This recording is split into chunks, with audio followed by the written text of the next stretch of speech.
Hey everybody, how's it going? Corey Wakefield here with another V2 element video for you guys, and today's will be a slightly in-depth addendum to a previous video I did on our background partial. So if you haven't seen that yet, definitely go check that video out first, because we're not going to jump into all the details of what advanced backgrounds are, but we are going to talk about this brand new addition to advanced backgrounds, which is background parallax for each layer. So very excited to bring this with our latest major update. It's something we've known we wanted to get in for a while, and it really opens up a lot of super cool doors with things you can achieve and try out and experiment with in your designs. And I think we've done a pretty good job distilling down the feature set into a few very simple, approachable controls. So just under the hood real fast, completely custom JavaScript that we wrote from scratch for it. Which means it's very lean, very clean, exactly what we need, nothing we don't. We are utilizing CSS transforms, so I don't know how this will translate on the video. I don't know if the parallax will look a little choppy just since I'm recording my screen while I'm showing everything off, but it is incredibly smooth in person, so that's awesome. And finally, we allow parallax with our background videos as well. So I know this is something that people have wanted for a very long time, and now you can set it up very easily. And really it started with this advanced background partial that we created.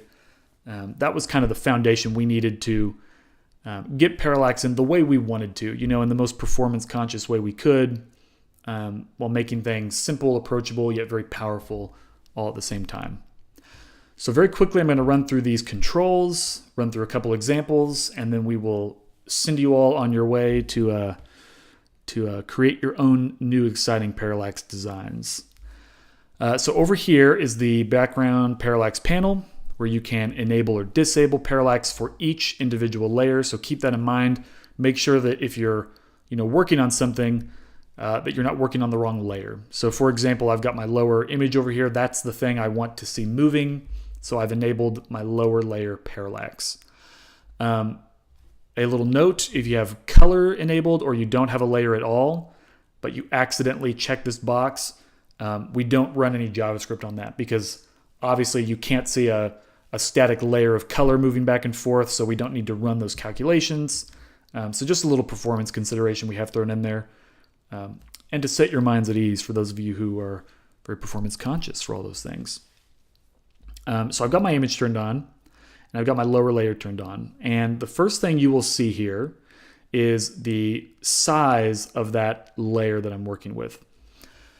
Some parallax libraries kind of will have you set the parallax in terms of how fast you want the speed to be, or kind of different terms that don't really get to the heart of what's really happening. So we wanted to make it just a little more accessible, kind of easy to wrap your brain around what's going on behind the scenes. And that is that if you've got parallax turned on, and let's say I'm moving vertically like I am here, setting this layer size to 150% means that I want my background layer with this image to be 150% larger than the container that's holding it. So for example, this background is in this bar that you can see is yay tall.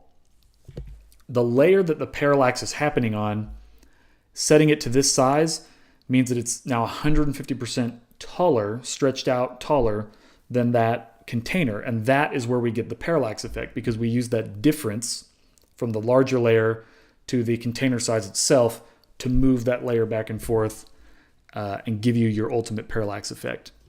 So for example, if I move this down to 100%, you'll see that we don't see any motion at all. And that's because, again, I've squash the layer down to the exact size of the container, which would effectively be the same as turning it off right here.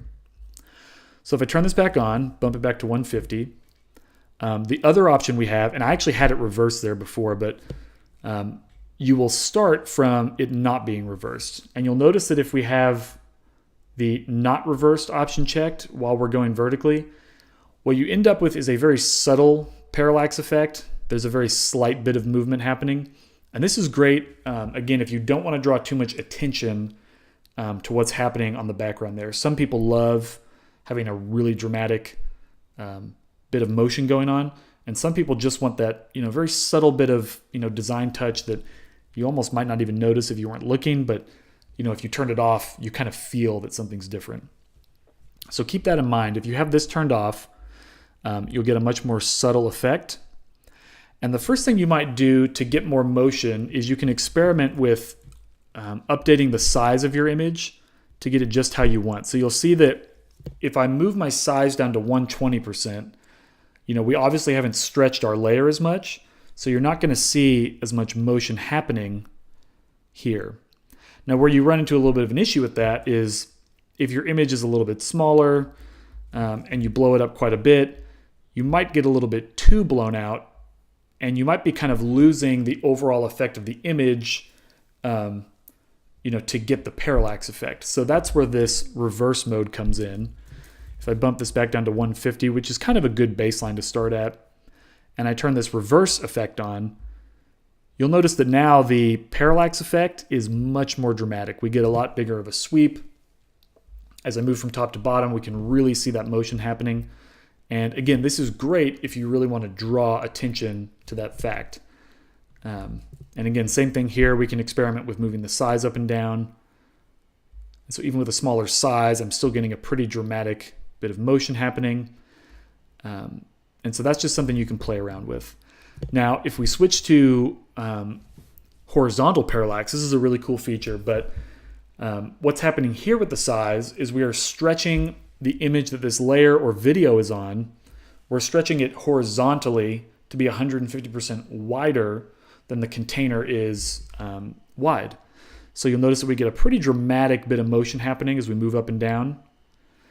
And so a good rule of thumb is if you're playing around with the horizontal parallax, you might just want to bump this down a little bit because typically your containers will be quite a bit wider than they are tall. So you don't need as much size to really see that effect taking place. And this works really cool, especially with an image like this, a sea image or something where you can see something moving. You can imagine it moving horizontally across your viewport. Great to experiment with ideas like that. And then the reverse function here will not really change the speed as much as it just simply changes the direction. So you'll see here as I scroll down with the reverse functionality on, it's moving to the left. And if I turn that off and I scroll down, you'll see my image moving to the right. A little bit more on kind of how all this works. So the JavaScript is only running whenever your element with parallax is in the viewport. So as soon as you leave the viewport, that image or that layer is no longer being calculated. There's no computations running on it. So very performance conscious, and there's quite a bit of math to get the positioning just right, but you will effectively always see every last bit of your image from one side to the next. So for example, when I'm all the way up here, we're seeing the far side of this image, and then as I scroll down, right until we leave, we're going to leave with the very edge of this image touching the edge of that container. So you'll always get that full kind of breadth of what's happening with the image you're working with. So that's kind of the controls. That's how everything works. Just a general overview. So now that we've got that out of the way, I want to just play around with a couple ideas I came up with that you can keep in mind and really just start experimenting with, because there's so much you can do even with just these two layers and now with this parallax added in. So one of the first things I did was I was playing around with not so much a image or like a photo, but using kind of a simple graphic. So I had this little 8-bit graphic sitting around that's quite ginormous. But this is a great thing to play around with. Playing around with the lines of an image, the line of your text, how it all kind of moves together. Again, I'll turn this off for a little more of a subtle sweep. Now this is all just one image, and we can play around with, and we're repeating it both horizontally and vertically. So if I wanted to tile it at a much smaller size, we could do that. Obviously that gets a little grainy, but you could also view it a little bit as almost like a noise filter. Imagine like in Photoshop when you kind of see something like that happening. Now, one thing you can play around with here is what I was kind of doing initially is this is all one image. So, this purple, pink, yellow is all coming directly from the image I'm working on. A really cool thing you might want to experiment with is you'll notice I've got this purple set on the background of my bar, and it matches the purple in my image. Now, one thing I did is I took that image and I took I grabbed Photoshop and I took out all the yellow and pink, all the yellow and purple, and I just left the pink. And what we end up with that is now we're seeing the purple from the background shine through, and just this transparent, and just this pink is showing up from the image because the rest of it's transparent. Now this is a really big image, so I can play with kind of blowing it up and down. But what you end up with is this really engaging, effect where you see this bit of, very visual motion happening because I can see these shapes, these stark shapes moving against the color in the background. A really cool thing to just experiment with. Try reversing it to see it a little more dramatic. Let's try going from side to side. And again, when I'm going from side to side, I might not need to blow that up a little bit or blow that up as much. And again, these are all things that you can play with, based on the images you're using, the content you have. It's really just fun to experiment. And where I can see, this being taken, and I didn't have any resources set up to really show this, but imagine, having a base color that you've got here, maybe exporting a background image or a video that has enough contrast already that you don't need like a color overlay on it, and then maybe doing something like an image, transparent image like this on top of it, and just playing around with all those layers, all the motion that you can be experimenting with. There's really a lot of options at your disposal to see different things come into light. So another thing we can do is just take an image, again, playing off the idea of shapes.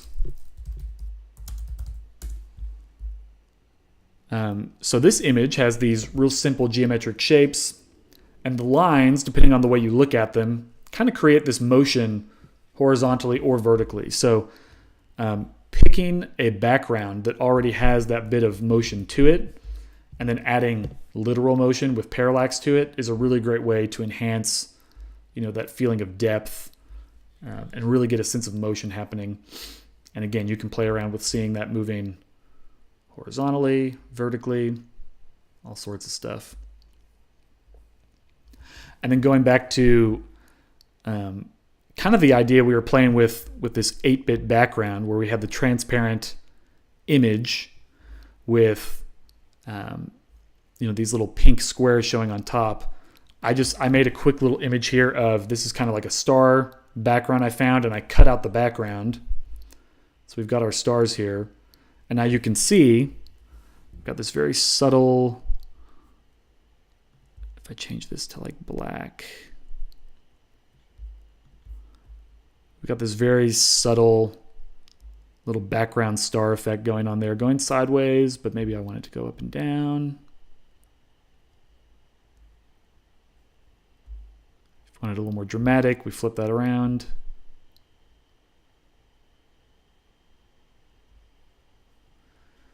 And again, with this, the way this is kind of set up is I can play around with just this color here. I'm not really using a color overlay because the image itself is transparent. So I can just adjust, that image behind or that color behind and get it however I want to achieve that effect. So lots of really cool stuff that you can play around with. I've really only started scratching the surface of real true like design ideas with it. But there's a lot of power there, a lot of flexibility, and a lot of, in just a few simple controls, that is. So that is just a very quick rundown of the background parallax feature. Again, it does support video, supports images, CSS transforms, very smooth, very clean, simple JavaScript, a few simple features. there's a lot you guys can play around with to achieve some new design effects in your site you're working on. So I hope you guys found that useful. Thank you all for tuning in, and we will bring some more videos to you all very soon. Thanks.